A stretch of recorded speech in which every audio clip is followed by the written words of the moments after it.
Friends, அஸ்ஸலாமு அலைக்கும். Welcome to Nadira channel. இன்றைக்கி வந்து பார்த்திங்கன்னா ஒரு சூப்பரான பனானா மில்க் ஷேக் ரெசிபி தான் நம்ம வீடியோவில் பார்க்க போகிறோம்.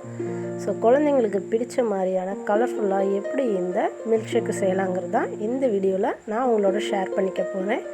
நல்லா ஜில்லுன்னு இந்த சம்மருக்கு குடிக்கிறதுக்கு ரொம்பவே டேஸ்ட்டாக இருக்கும். பனானாவும் வந்து பார்த்திங்கன்னா குழந்தைங்களுக்கு ரொம்ப நல்லது.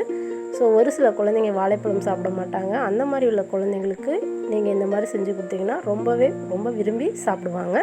வாங்க இந்த ரெசிபி எப்படி பண்ணலாங்கிறத பார்க்கலாம். அதுக்கு முன்னாடி நீங்கள் நம்ம சேனலை சப்ஸ்கிரைப் பண்ணிவிட்டு பக்கத்தில் இருக்க பெல் ஐக்கானை கிளிக் பண்ணி வச்சுக்கோங்க. அப்போ தான் நான் போடுற எல்லா வீடியோஸும் உங்களுக்கு உடனுக்குடன் வரும், நீங்களும் பார்க்கலாம். ஸோ இந்த பனானா மில்க் ஷேக்கு வந்து பார்த்திங்கன்னா நான் வந்து ஒரு வாழைப்பழம் வந்து எடுத்திருக்கேன். இது வந்து பார்த்திங்கன்னா ரஸ்தாளி வாழைப்பழம். ஸோ ரஸ்தாளி வாழைப்பழத்தை நான் எடுத்திருக்கேன். இதை வந்து நம்ம ஒரு மிக்ஸி ஜாரில் வந்து சின்ன சின்ன பீஸாக கட் பண்ணி சேர்த்துக்கலாம். ஸோ மிக்ஸி ஜாரில் நான் இந்த வாழைப்பழம் சேர்த்துக்கிறேன். உங்களுக்கு வந்து எந்த அளவுக்கு வந்து மில்க் ஷேக் வேணுமோ அந்த அளவுக்கு நீங்கள் வந்து வாழைப்பழம் சேர்த்துக்கோங்க.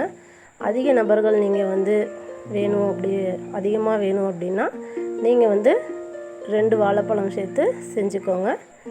உங்கள் வீட்டில் வந்து எத்தனை பேர் இருக்காங்களோ அதுக்கேற்ற மாதிரி நீங்கள் வந்து சேர்த்துக்கலாம். நான் வந்து பார்த்திங்கன்னா ஒரு வாழைப்பழம் வந்து சேர்த்துருக்கேன். இதோட வந்து கொஞ்சமாக நம்ம சுகர் சேர்த்துக்கலாம். வாழைப்பழத்துலேயும் நல்ல இனிப்பு இருக்கும். இருந்தாலும் வந்து நம்ம வந்து இதோட பால் சேர்த்துறதுனால சுகர் சேர்த்தா தான் நல்ல டேஸ்ட் இருக்கும். அதனால் நான் ஒரு 3 ஸ்பூன் அளவுக்கு சர்க்கரை சேர்த்துக்கிறேன். இதோட காய்ச்சி ஆற வச்ச பால் வந்து நல்ல திக்கான பால் கொஞ்சமாக சேர்த்து நம்ம மிக்சியில் அடித்து எடுத்துக்கலாம். ரொம்ப மைய அடிக்கக்கூடாது. வாழைப்பழங்கள் வந்து லைட்டாக வாயில் கடிப்படுற மாதிரி இருக்கணும். அப்போ தான் டேஸ்ட்டாக இருக்கும். இப்போ வந்து பார்த்திங்கன்னா நான் மிக்சியில் அடித்து எடுத்துட்டேன். இப்போ வந்து 2 கிளாஸ் வச்சுக்கலாம். இப்போ வந்து நம்ம வந்து மில்க் ஷேக் வந்து ரெடி பண்ணலாம். நம்ம அடித்து வச்ச வாழைப்பழத்தை 2 கிளாஸ்லேயும் சேர்த்துக்கலாம், பாதி அளவுக்கு. இதோடு வந்து பார்த்திங்கன்னா காய்ச்சி ஆற வச்ச கெட்டியான பால் வந்து சேர்த்துக்கிறேன். இது வந்து பார்த்திங்கன்னா பசும்பாலில் தான் நான் இந்த மில்க் ஷேக் செஞ்சுருக்கேன். நீங்கள் வந்து பேக்கெட் பால்லையும் செய்யலாம். பசும்பால் வந்து உடம்புக்கு ரொம்ப நல்லது. ஸோ பசும்பால் வந்து மேக்ஸிமம் சேர்த்துக்குங்க. ஸோ இப்போ வந்து நல்ல ஒரு மிக்ஸ் கொடுத்துடலாம். ஏன்னா வந்து வாழைப்பழங்கள் சேர்த்துருக்கிறதுனால கீழே வந்து அப்படியே நின்றுருக்கும். நல்லா வந்து மிக்ஸ் பண்ணிக்கலாம். ஸோ ரொம்பவே டேஸ்ட்டாக இருந்துச்சு இந்த மில்க் ஷேக். என் குழந்தைங்க வந்து ரொம்ப விரும்பி குடித்தாங்க. கண்டிப்பாக வந்து நீங்களும் உங்கள் வீட்டில் உங்கள் சில்ட்ரனுக்கு செஞ்சு கொடுங்க. ஸோ குழந்தைங்களுக்கு வந்து அப்படியே கொடுக்கும்போது குழந்தைங்க வந்து குடிக்காது. கொஞ்சம் கலர்ஃபுல்லாக இருந்தால் அவங்க அதுக்காகவே லைக் பண்ணி குடிப்பாங்க.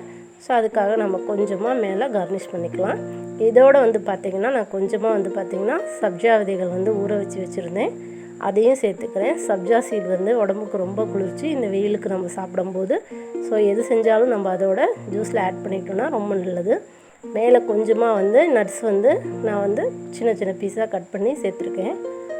அதோட கொஞ்சமாக ஐஸ் க்யூப்ஸ் வந்து சேர்த்துக்கலாம்.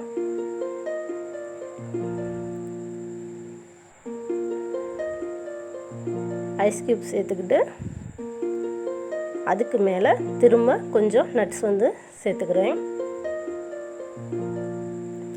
ஸோ நம்ம மில்க் ஷேக் வந்து நல்லா கலர்ஃபுல்லாக இருக்கணும் இல்லையா, குழந்தைங்களுக்கு பிடிச்ச மாதிரி. ஸோ அதுக்காக மேலே கொஞ்சமாக டியூட்டி ஃப்ரூட்டி வந்து சேர்த்துக்கிறேன். ஓகே ஃப்ரெண்ட்ஸ், இந்த வீடியோ பிடிச்சிருக்குன்னு நினைக்கிறேன். வீடியோ பிடிச்சிருந்துச்சுன்னா மறக்காமல் நம்ம சேனலை சப்ஸ்கிரைப் பண்ணிவிட்டு பக்கத்தில் இருக்க பெல் ஐக்கானை கிளிக் பண்ணிக்கோங்க. நன்றி, வணக்கம். மறுபடியும் ஒரு நல்ல ரெசிபியோடு மீட் பண்ணுறேன். பாய்.